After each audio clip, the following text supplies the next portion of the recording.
Welcome to Vitus, where the turn of each corner can bring something new.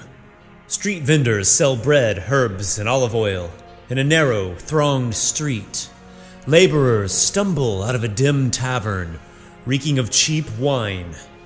Guards with crested helmets, carrying shields and spears, patrol for lawbreakers. Elderly men in robes debate philosophy within a courtyard of fountains and bushes. A noble lady rides through the main road upon her chariot, gilded in copper and gold.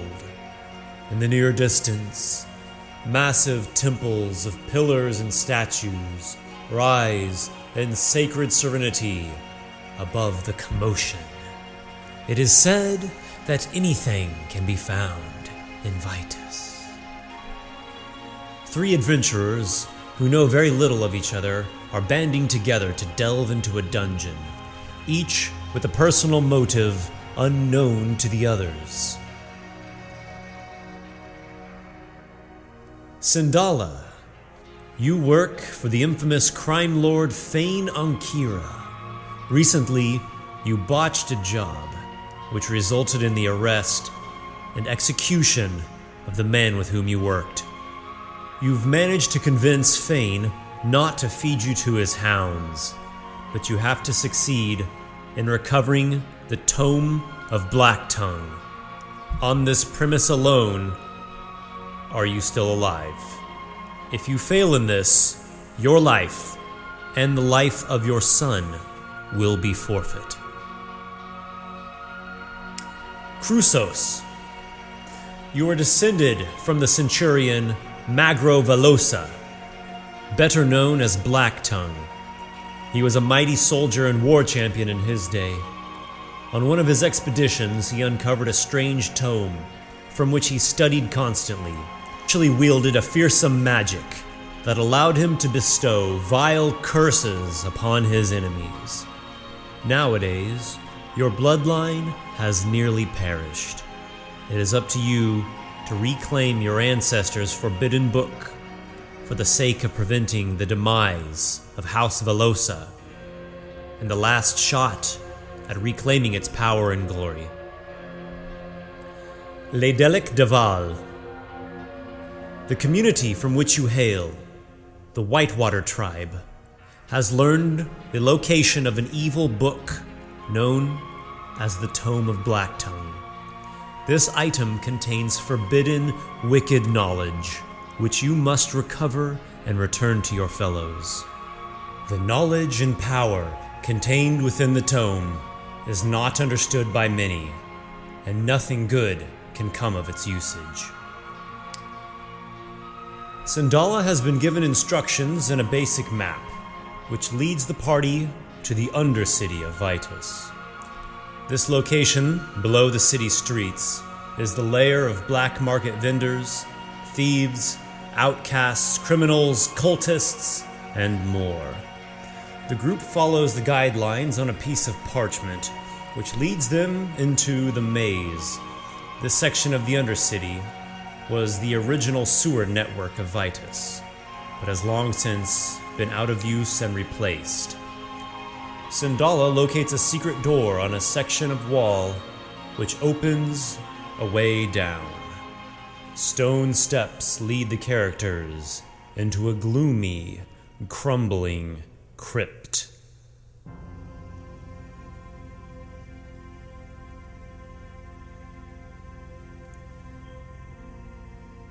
Ledelic and Chrysos light torches, and Sindala slinks in the shadows nearby. They descend a section of stairs and find themselves in a wide corridor. The cracked stone walls and musty odor exhibit the decay of centuries. There is a sound of movement ahead in the shadows. The party stops, trying to listen. There is the unmistakable sound of a bowstring being drawn. Halt there! The way forward is your doom! Stand down, Undercity scum! We have business here! Ha! You should have said you took a wrong turn and backed away. Those who dwell in darkness are vile.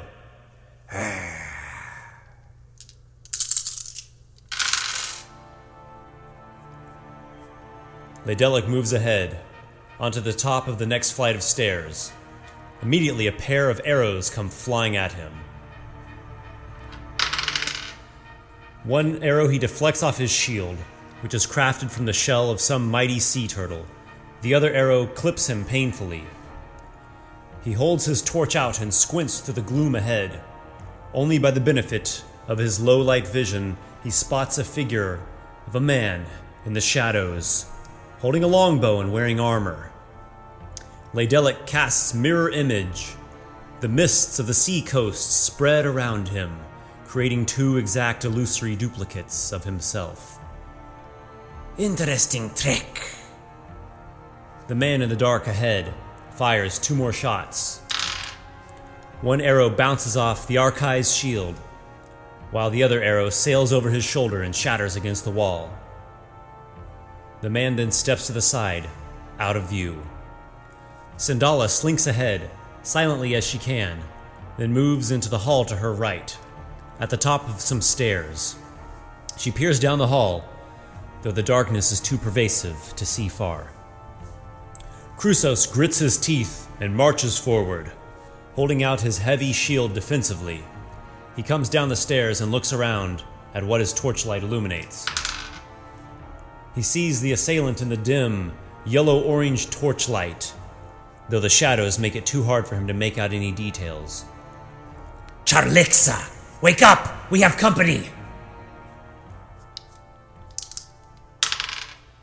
Laedelic, surrounded by his misty doubles, proceeds into the chamber ahead. His superior sight allows him to notice the disturbing appearance of the man.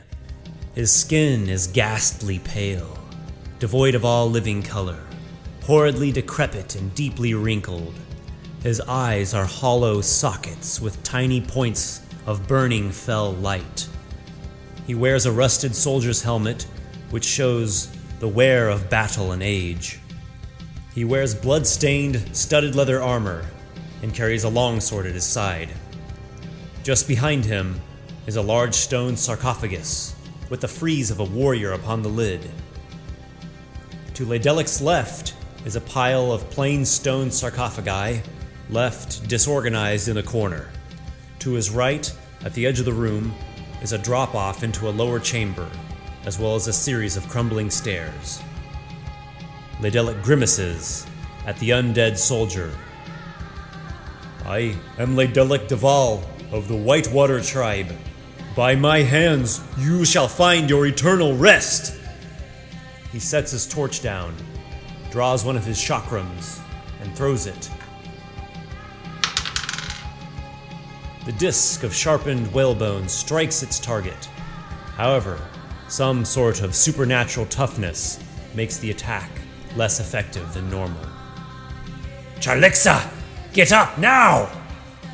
Something within the sarcophagus stirs. The lid pops open, and a half-human, half-spider woman rises up. Her skin is pale gray with rotted patches. Her mouth is composed of spider-like mandibles which drip with a dark liquid. Her bulging eyes look wildly around the chamber. What is going on here? Vargarat, tell them to go away. I did tell them, bitch! We're under attack! Oh, we shall eat them. Charlixa lets out a strange cry. Somewhere in the darkness ahead, Laedelic and Chrysos hear something moving, followed by the echoes of undead moans from the sunken room to the right. Charlixa begins working strands of spider-like webbing between her knobby fingers. Vargarat looses another pair of arrows at Laedelic. The first arrow stabs into Laedelic's shoulder. His leather armor keeps it from going in very far, but blood begins to trickle out of the wound. The second arrow hits one of the mirror images directly, and it disperses like a patch of fog. Vargarat puts his longbow away and draws his sword. Come and get it. Chrysos dashes ahead, dropping his torch and drawing his sword. Just before reaching Vargrat, he feels a clicking sensation in the floor as he steps. From a stone face in a wall recess comes a bubbling puddle of greenish liquid. The substance streams across the floor quickly. The muck splashes into Chrysos' legs, and though he partially evades, the stinging liquid seeps between the iron scales of his mail and boots. Simultaneously, Charlixa hurls her web. The sticky strands engulf Chrysos, restraining him in place. Ugh! What is this? Sindala, get in here! Sindala, momentarily left behind in the dark, considers lighting a torch and continuing her search for the treasure, while the other two occupy the grim inhabitants of the tomb. However, she decides it better to ensure her party's victory. She attempts to vault gracefully down the stairs, and lands with feline prowess. She sneaks to the end of the wide corridor and takes in the grisly scene that is playing out. She loads up her crossbow, takes aim at the undead spider woman standing on top of the raised sarcophagus, and fires.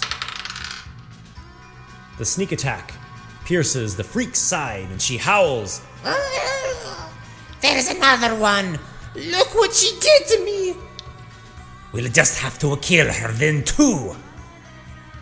Sindala then crouches back, with the wall partially blocking her, trying to remain as hidden as she can. The slithering, scuttling sounds ahead grow more distinct, and a bizarre monstrosity appears in the shadows. It has a green, worm-like body, and a head with pincer fangs, bulbous eyes on stalks, and a short, tentacle appendages growing from each side of its head. What in the hell is that?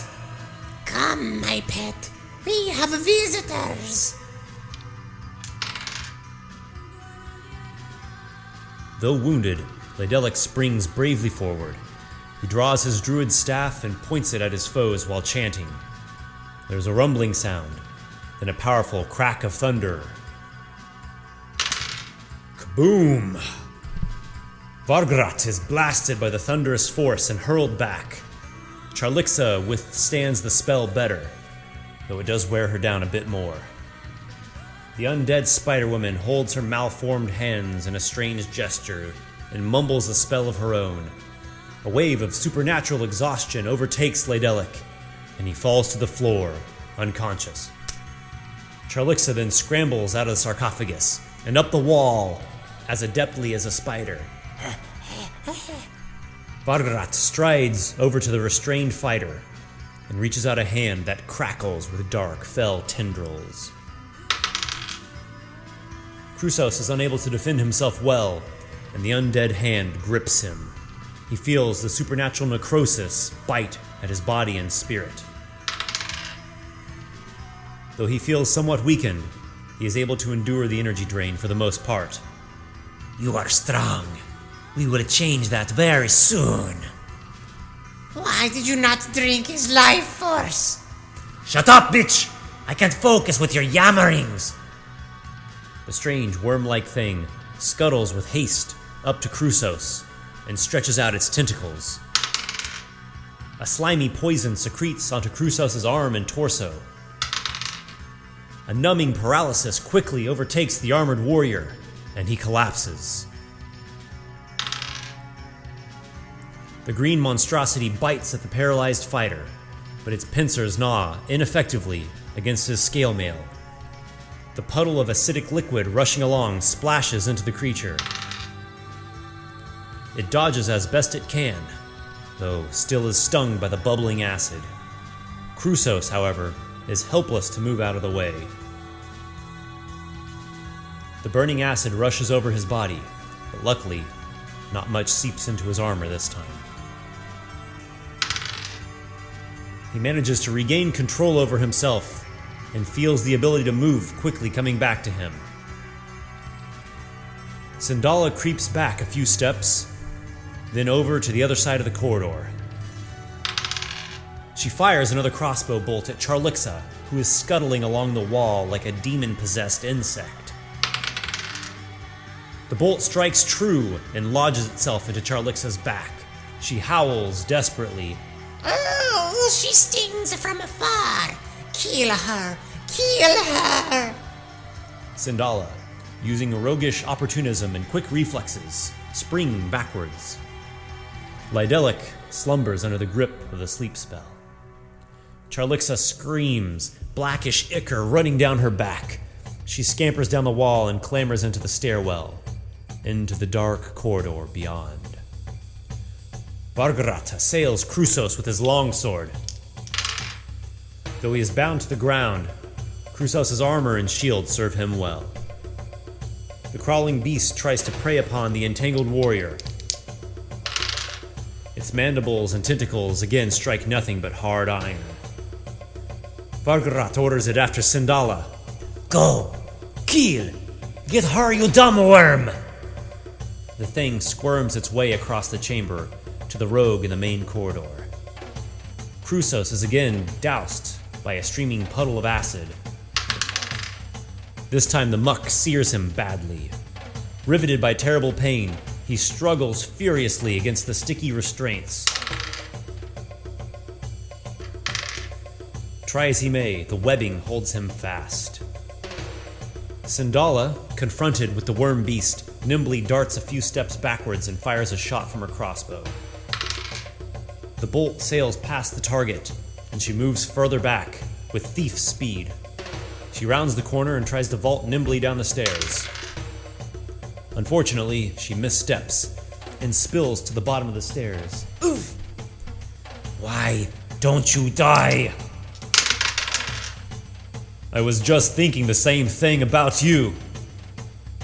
The green worm thing crawls along, following Sindala, and ends up nearly atop her. Chrysos twists and writhes in the putrid webbing. He shields himself well from another wave of the acrid fluid. Yelling with all his might, Chrysos breaks free of the binding strands. He stands, sword in hand, and scowls at Vargarat. Let's see how you fare without your witch to help you. Sindala tumbles gracefully away from the monstrosity and jumps to her feet. It is very hard to see as she stands in near total darkness. She squints at the silhouette of the foe in front of her, then fires her weapon. The bolt stabs into the hide of the thing's long, segmented body. Sindala knows Charlixa is somewhere nearby in the unknown dark, badly wounded, but crazed nonetheless. Unable to stand the thought of waiting for the worm beast to overtake her, the thief steps into the adjoining passageway, feeling her way along the wall as she heads into the pitch black. Vargarat stretches out a hand, crackling with necromantic wisps. Chrysos swats the attack aside with his shield, then pivots to evade the oncoming rush of the trap's acid spit. Tiny drops of the stuff sting at the fighter's body. He knows that he is getting worn down, and that one solid hit could be lethal now. He badly needs to get out of the trap's path. He decides to take a small risk, still, and moves towards Lydelic. Vargarat seizes the opportunity and swings his sword. Chrysos, trained in the art of blocking and parrying, thwarts the undead soldier's strike. He comes to the side of his Archai companion, sheathes his sword, and hastily gulps down a curative potion he had been saving for an eventuality such as this. The refreshing taste of healing liquid invigorates him. Vargarat eyes the glass phial as it clinks empty to the floor. For a moment, he remembers the life he once had, and that he will never reclaim. You're missing something, I see. Ah, it is you I shall drink from. Sindala lights a torch, picks up her crossbow, and looks around. The passage has a generally spiraling shape. The crevices between the wall and floor stones are cracked and pitted with ruin. Here and there, spiders, centipedes, and other vermin scuttle away from the crackling torchlight. Sandala cautiously moves ahead, surveying the area as she goes. Aside from bugs and bits of rubble, she spots nothing hiding behind the turns as she moves. She listens for the sound of anyone following her, but hears nothing. She soon arrives at the end of the passageway. Set into the wall is a small cubby shelf holding 2 potion phials. Then she looks up. Just above, carved into the stone, is a morbid face with a most unsettling expression.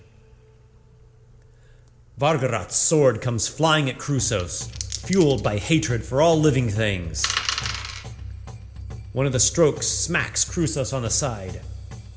Vargarat lets out a raspy laugh, then steps adjacent to the sarcophagus. He clearly favors being next to the object, as the sinister glare in his hollowed eyes burns more fiercely. Face me, you coward! You a dog! Krusos crouches and vigorously shakes Ladelic. Wake up! Wake up, druid! The Archive's sea-green eyes crack open.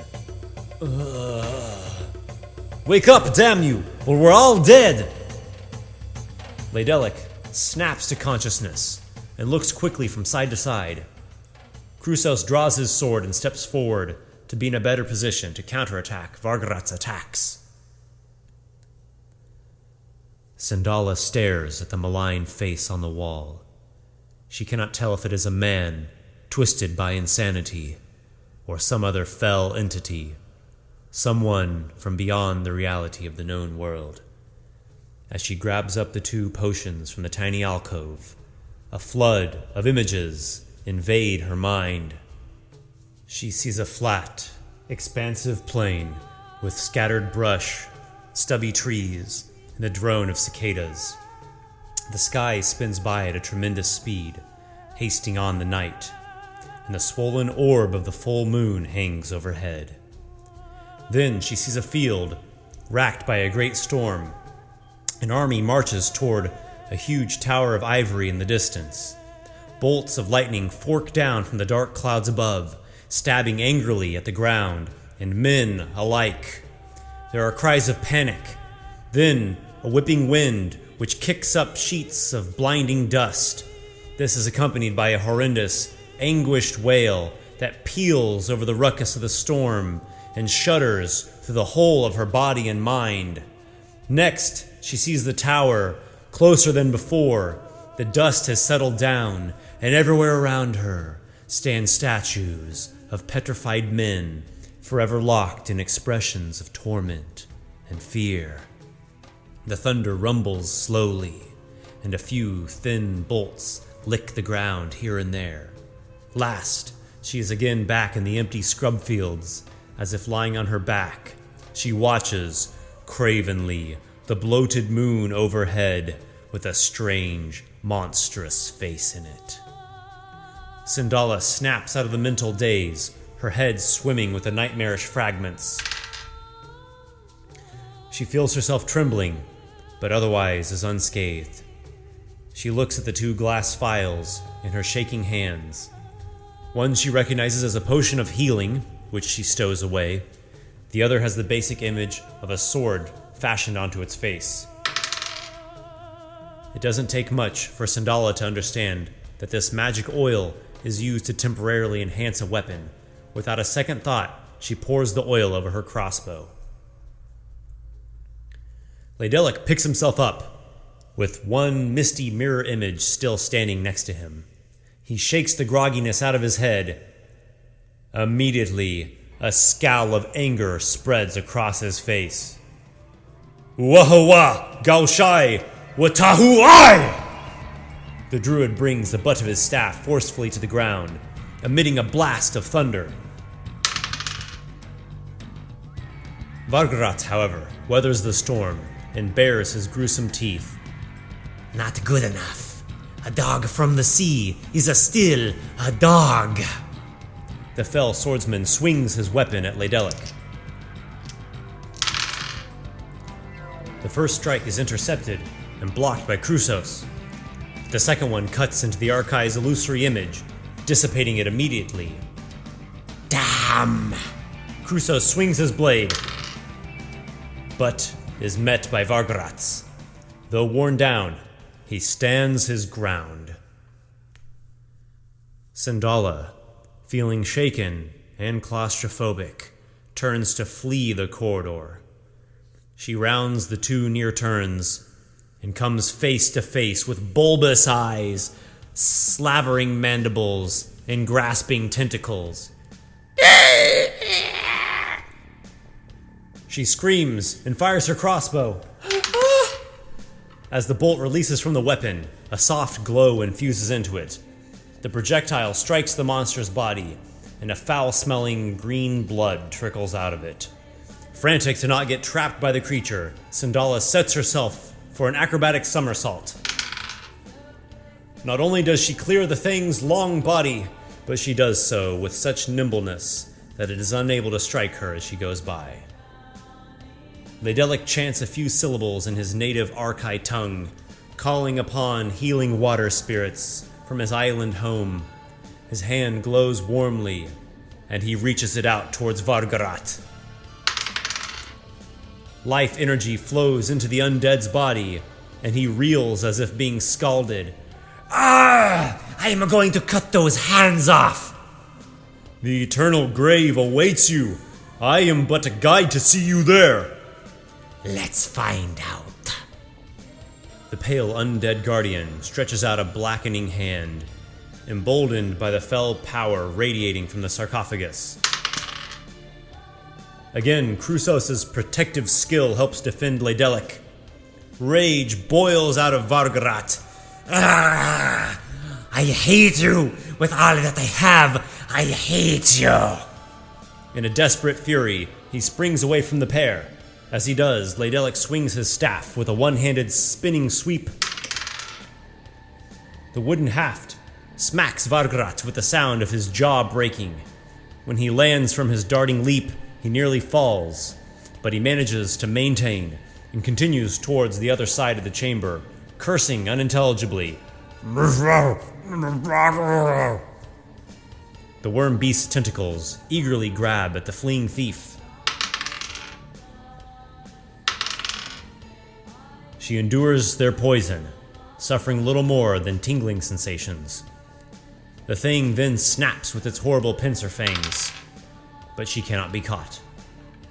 Crusoe leaps over the greenish residue left by the acid trap and brings his sword down. Vargrat spins around and blocks the attack. Crusoe notices he is hearing the echoes of moans nearby.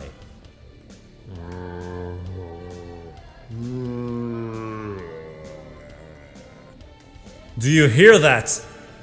I believe so. It sounds like the moans of the undead. Sindala carefully pulls back from the monster. She drops her torch in order to reload her weapon. She takes aim and fires. With hands still shaking, her bolt fires at a bad angle and shatters upon the wall. With an acrobat's spryness, she darts down the passageway and to the right.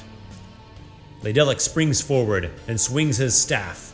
As he does, he chants a word of primal might, infusing the weapon with power.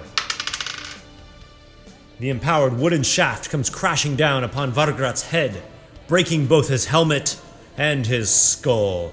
He lets out his final shriek of rage, then falls limply to the ground. Yeah! That was close! Where's the woman? I heard a scream. I did too. I think she went that way. The worm creature crawls along the wall to avoid being burned by the crackling torch on the ground. It moves until it arrives just behind Sindala. Crusoe comes hustling down the wide corridor. Sindala! I'm here! She backs up the stairs and fires at the beast. The bolt severs two of the thing's head tentacles and pierces into the green hide just below its head. More sticky blood oozes out.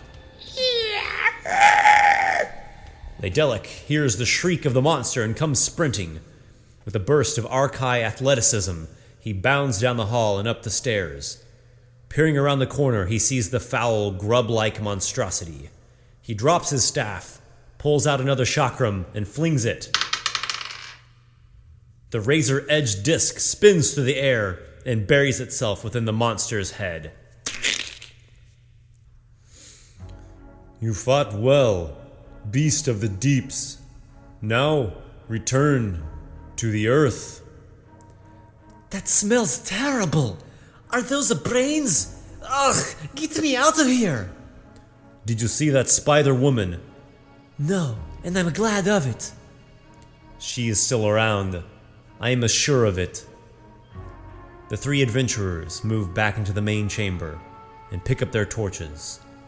There is no sign of Charlixa. They each recognize that the sarcophagus there is not Blacktongue's, though surely it must be somewhere else within this dungeon. The question is, where?